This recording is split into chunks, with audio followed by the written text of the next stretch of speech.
Hi friends, భారతదేశం ఒక అభివృద్ధి చెందుతున్న దేశం. అంతేకాని అభివృద్ధి చెందిన దేశం మాత్రం కాదు. మన తాతల తండ్రుల కాలం నుంచి ఇదే మాటని మనం రిపీటెడ్గా వింటూనే వస్తున్నాం. ఒక దశాబ్దం గడిచిన తర్వాత కూడా భారతదేశం అభివృద్ధి చెందుతున్న దేశంగానే ఉంటుందా? భారతదేశం అభివృద్ధి చెందిన దేశం అనే మాటను మనం వినలేమా? భారతదేశానికి మన పక్కనే ఉన్న చైనాకి ఒకేసారి స్వాతంత్రం వచ్చింది. ఇంకా చెప్పాలంటే భారతదేశానికే ఒక 2 సంవత్సరాల ముందుగా స్వాతంత్రం వచ్చింది. 1947లో భారతదేశానికి స్వాతంత్రం వస్తే 1949లో చైనాకి స్వాతంత్రం వచ్చింది. కానీ భారతదేశంతో కంపేర్ చేసుకుంటే చైనా అభివృద్ధిలో ముందంజలో పయనిస్తుంది. ఒక దేశ అభివృద్ధిని జీడిపితో లెక్కిస్తారు. ఒక 30 సంవత్సరాలు కానీ మనకు వెనక్కి వెళ్ళినట్లయితే భారతదేశ జీడిపి చైనా జీడిపి సమానంగానే ఉండేవి. కానీ ప్రస్తుత జీడిపి లెక్కలను కానీ చూసినట్లయితే భారతదేశ జీడిపి $4.1 ట్రిలియన్ ఉంటే చైనా జీడిపి $18.5 ట్రిలియన్ ఉంది. అంటే ఇది భారత్తో కంపేర్ చేస్తే సుమారుగా 4 రెట్లు ఎక్కువ అని చెప్పవచ్చు. చైనా ఎక్స్పోర్ట్స్లో $3.3 ట్రిలియన్ తో నెంబర్ 1 స్థానంలో ఉంటే భారత్ కేవలం $770 బిలియన్ తో 10వ స్థానంలో ఉంది. జనాభాలో మాత్రం భారతదేశం చైనాను అధిగమించి ప్రపంచంలోనే అత్యధిక జనాభా గల దేశంగా నిలిచింది. కానీ అభివృద్ధిలో మాత్రం కాదు. చైనా ఇంత వేగంగా ఎలా అభివృద్ధి చెందింది? భారతదేశం ఇంత వెనకబడటానికి గల కారణాలేంటి? భారతదేశం అభివృద్ధి చెందిన దేశంగా మారాలంటే మనం తీసుకోవాల్సిన చర్యలేమిటి? ఇలాంటి మరిన్ని విషయాల గురించి ఈ వీడియోలో చాలా ఈజీగా సింపుల్గా మీకు అర్థమయ్యే విధంగా చెప్తాను. వీడియోను స్కిప్ చేయకుండా చివరి వరకు చూడండి. వీడియో నచ్చితే లైక్ చేయండి, షేర్ చేయండి, ఛానల్ని సబ్స్క్రైబ్ చేయండి. మీరిచ్చే ఒక్క లైక్ మాకు మోటివేషన్గా మారి మరిన్ని ఇలాంటి మంచి వీడియోస్ను మీ ముందుకు తీసుకురావడానికి హెల్ప్ అవుతుంది. ఏంటి మరి లైక్ చేశారా? అయితే ఇంకెందుకు ఆలస్యం, టాపిక్లోకి వెళ్ళిపోదాం. అసలు విషయంలోనికి వెళ్లే ముందు చిన్న గమనిక. ఇండియాను చైనాతో పోలుస్తూ మన ఇండియాను చిన్న చూపు చూడటం మన ఉద్దేశం కాదని గుర్తుంచుకోండి. మనకు మిగతా దేశాలతో పోల్చుకుంటే ఎదిగే శక్తి సామర్థ్యాలు ఉన్నా మనల్ని ఎదగకుండా చేస్తున్న అడ్డంకులేందో తెలియజేయాలన్నదే నా ఉద్దేశం. సో ఇది గమనించగలరు. ఇక టాపిక్లోకి వెళ్ళినట్లయితే చైనా కంటే భారతదేశం వెనుకబడి ఉండడానికి 1-2 కారణాలు కానే కావు, చాలానే ఉన్నాయి. అందులో ముఖ్యమైనవి 4. 1 రాజకీయం, 2 ఎడ్యుకేషన్ మరియు లాంగ్వేజ్ సిస్టమ్, 3 రిజర్వేషన్లు, 4 వ్యవసాయం మరియు భూములకు సంబంధించిన విధానాలు. ప్రపంచంలో అతిపెద్ద దేశాల్లో చైనా ఒకటి. అలాంటి చైనాలో ప్రతి 5 సంవత్సరాలకు ఒకసారి ప్రభుత్వం మారదు.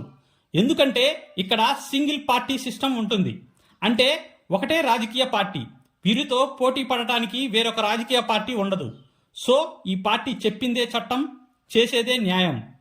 ప్రభుత్వం చెప్తున్న విధి విధానాలను అందరూ తూచా తప్పకుండా పాటించాల్సిందే. మీరు అనుకోవచ్చు ఒకే పార్టీ సిస్టమ్ ఉండడం వల్ల అక్కడ ప్రజలు బాధలు పడతారు అని. కానీ గత 40 సంవత్సరాల్లో ఈ సింగిల్ పార్టీ సిస్టమ్ వల్లనే చైనా అభివృద్ధిలో దూసుకుపోతుంది. ప్రభుత్వాన్ని ఒకే పార్టీనే నడపడం వల్ల ప్రభుత్వానికి స్టెబిలిటీ అనేది ఉంటుంది. ఆ దేశానికి సంబంధించిన ఏ నిర్ణయమైనా ప్రభుత్వం తీసుకొని దేశం కోసం ముందుకు సాగుతుంది. ఏదైనా ఒక పనిని అనుకున్నప్పుడు ఆ పని కోసం కొంత సమయాన్ని కేటాయిస్తారు. వారు అనుకున్న టైంలోపు ఆ పనిని పూర్తి చేస్తారు. ప్రభుత్వం మారే అవకాశం లేదు కాబట్టి వారు అనుకున్న పని కాస్త లేటుగా అయినా తప్పకుండా అమలు చేస్తారు. దీనివల్ల గ్రోత్ పెరుగుతుంది, అభివృద్ధిలో ముందుకు వెళ్తుంది. అయితే భారతదేశ విషయానికి వస్తే మన దేశం ప్రజాస్వామ్య దేశం. మన దేశంలో అనేక కులాలు, మతాలు, ప్రజలు ఉంటారు. అందరికీ సమాన హక్కులు, సమన్యాయం ఉంటుంది. కాబట్టి భారతదేశంలో ప్రభుత్వాన్ని ప్రజలే ఓటు వేసి ఎన్నుకుంటారు. భారతదేశంలో అనేక రాజకీయ పార్టీలు ఉన్నాయి.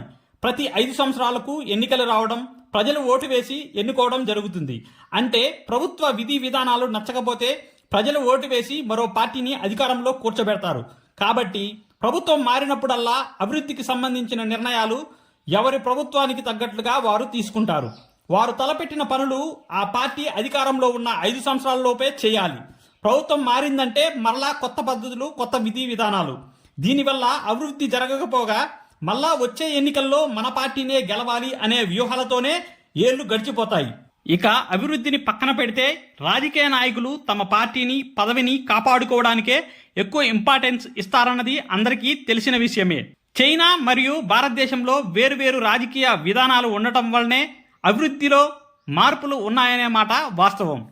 సెకండ్ వన్, ఎడ్యుకేషన్ మరియు లాంగ్వేజ్ సిస్టమ్. చైనా వారు వారి చైనా భాషను తప్ప మరి ఏ ఇతర లాంగ్వేజ్ను లెక్క చేయరు. విద్య, ఉద్యోగం, సాఫ్ట్వేర్, మిగతా అన్ని విభాగాల్లో కేవలం చైనా భాషను మాత్రమే ఉపయోగిస్తారు. భారతదేశంలో అలా కాదు.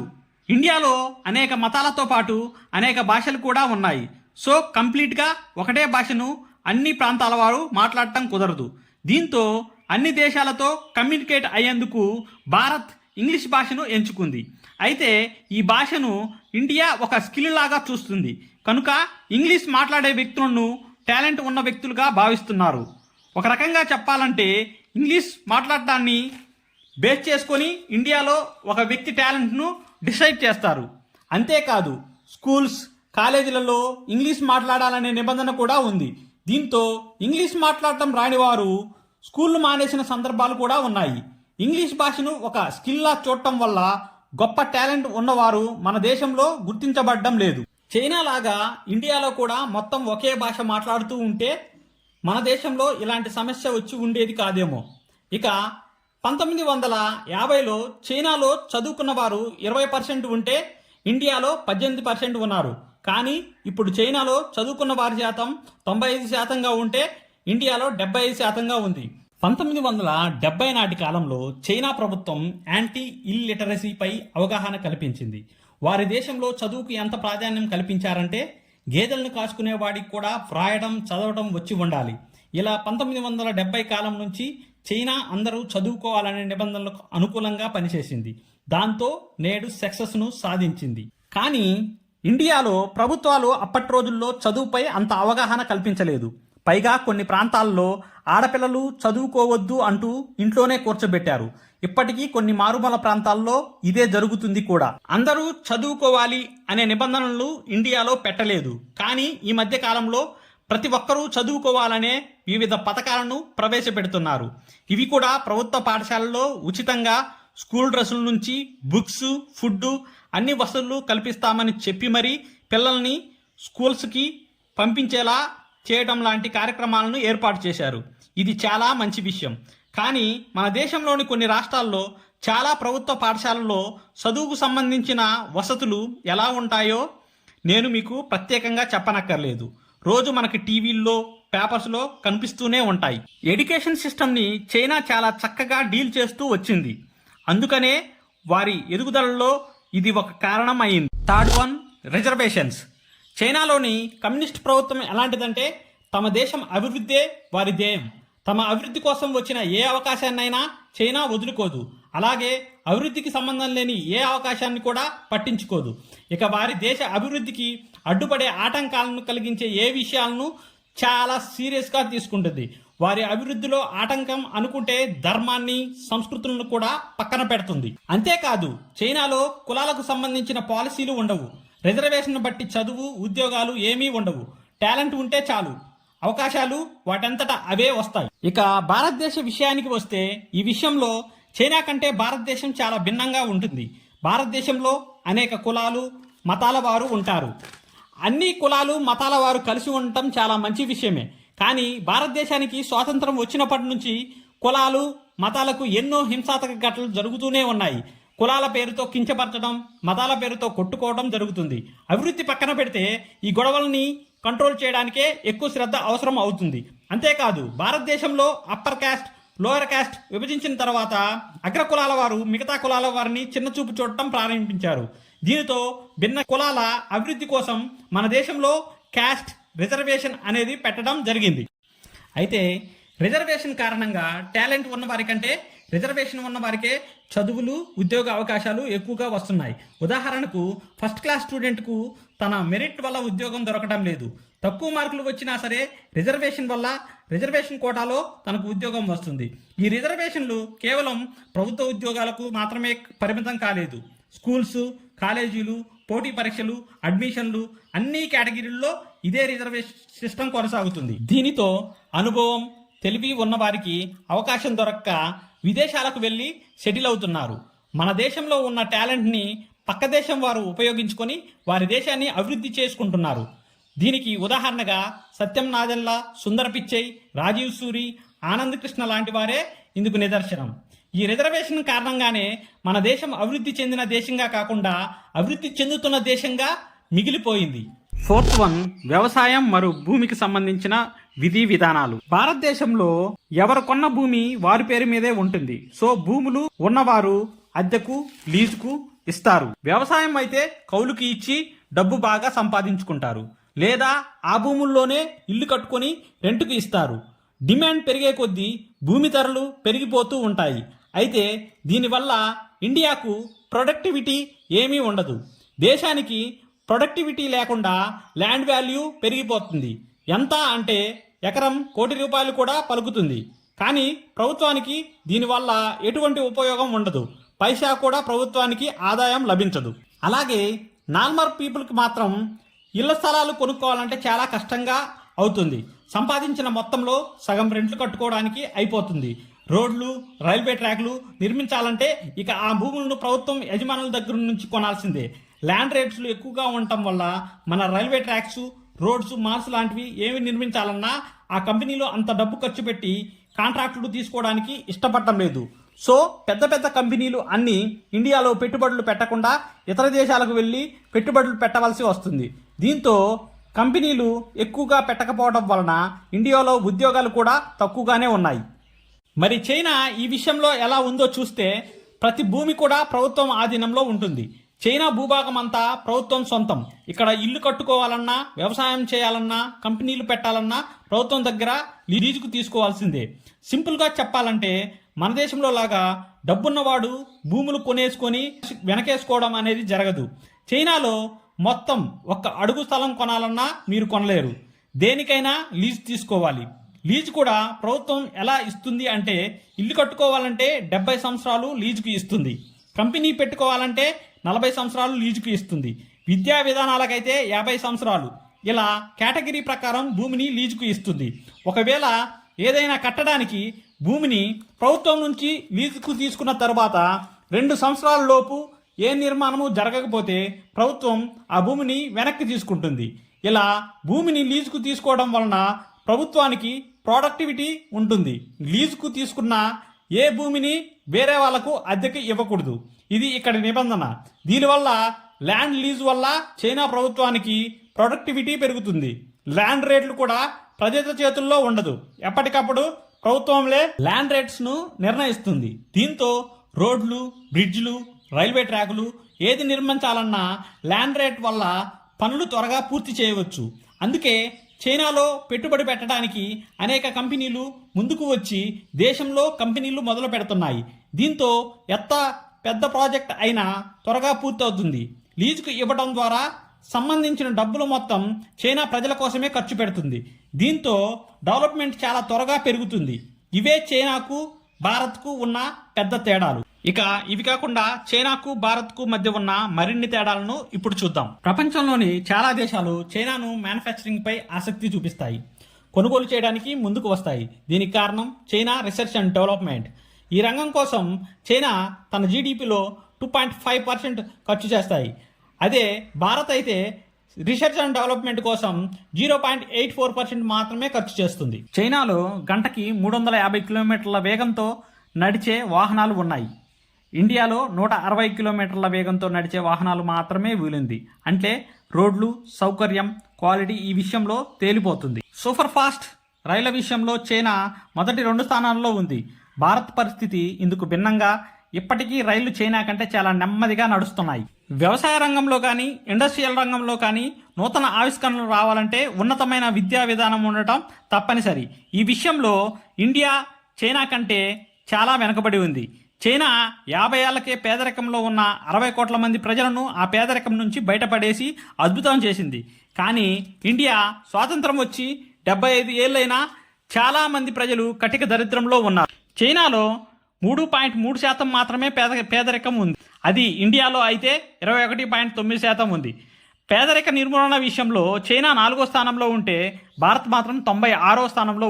చైనాలో ఏదైనా దేశానికి సంబంధించిన కంపెనీ స్టార్ట్ చేయాలి అంటే ఖచ్చితంగా లోకల్ కంపెనీతో టైప్ చేసుకోవాలి. అంతేకాదు టెక్నాలజీ ట్రాన్స్ఫర్ చేయాలి.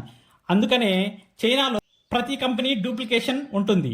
ఇందుకోసమే ఐఫోన్, ట్విట్టర్, ఫేస్బుక్, యూట్యూబ్ ఇలా అన్ని వెబ్సైట్ కంపెనీస్ అన్నిటినీ కాపీ చేసి వేరే పేర్లు పెట్టుకుని చైనా రన్ చేస్తారు. వెస్ట్రన్ కంపెనీస్ అన్నిటినీ చైనా కాపీ చేస్తుంది. అంతేకాదు చైనాలో వాళ్ళు సొంత కంపెనీస్ని కూడా వాళ్ళు కాపీ చేస్తారు. చైనా వాళ్ళు ఆదాయం బెనిఫిట్ కోసం ఎంత దూరమైనా వెళ్తారు. చైనాలోని డొమెస్టిక్ కంపెనీలను అక్కడి ప్రభుత్వం ఎప్పటికప్పుడు ప్రొటెక్ట్ చేస్తుంది.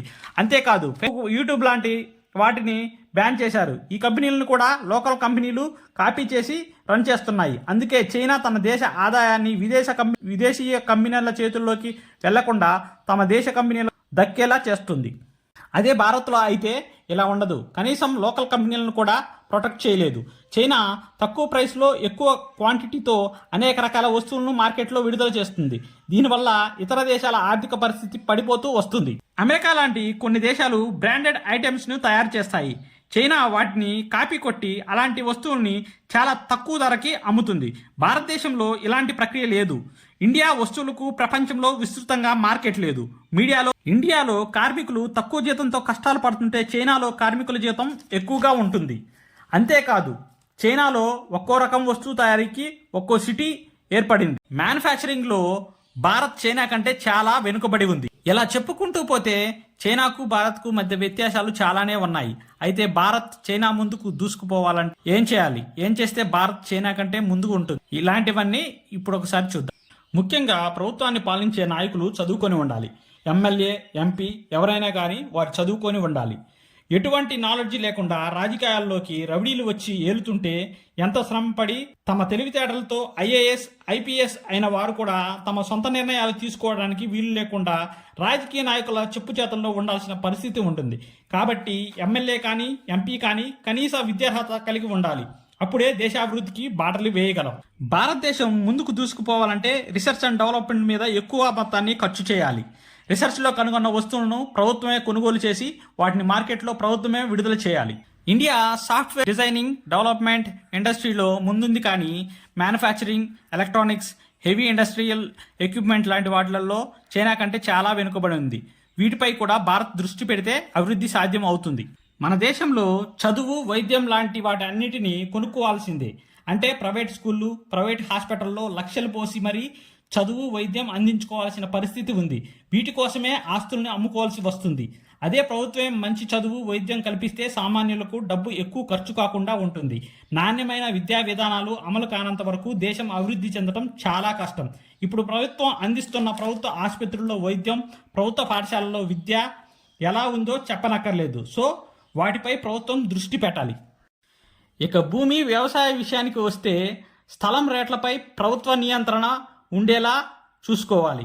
ఎవరికి తోచినట్లు వారు అమ్ముకుంటే సామాన్యుడు పేదవాడు అయిపోతాడు. ఉన్నోడు అందనంత ఎత్తుకు ఎదిగిపోతాడు. సమన్యాయం కావాలంటే భూమి రేట్లను అదుపులో ఉంచాలి. ఇక మొత్తంగా కుల, మత, వర్గాలు అంటూ ఉండకూడదు. విద్య, వైద్యం అందరికీ అందుబాటులోకి సమానంగా ఉండాలి.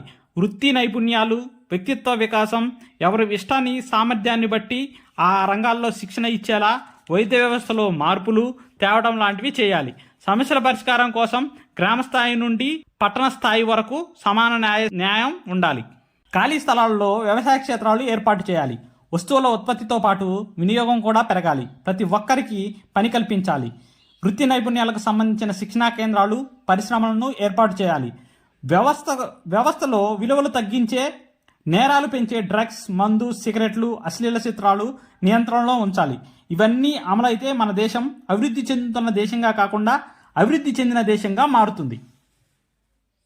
సో ఇది ఫ్రెండ్స్, మీ అందరికీ ఒక ప్రశ్న. మన ఇండియాలో ఏ అంశం మారితే మన ఇండియా అభివృద్ధి చెందుతుందని అనుకుంటున్నారు? మీ అభిప్రాయాన్ని తప్పకుండా కామెంట్ రూపంలో కామెంట్ చేయండి. ఇది ఫ్రెండ్స్ ఈరోజు వీడియో. మీకు కనుక వీడియో నచ్చినట్టయితే లైక్ చేయండి, షేర్ చేయండి, ఛానల్ని సబ్స్క్రైబ్ చేయండి. Thanks for watching. This is Guru signing off.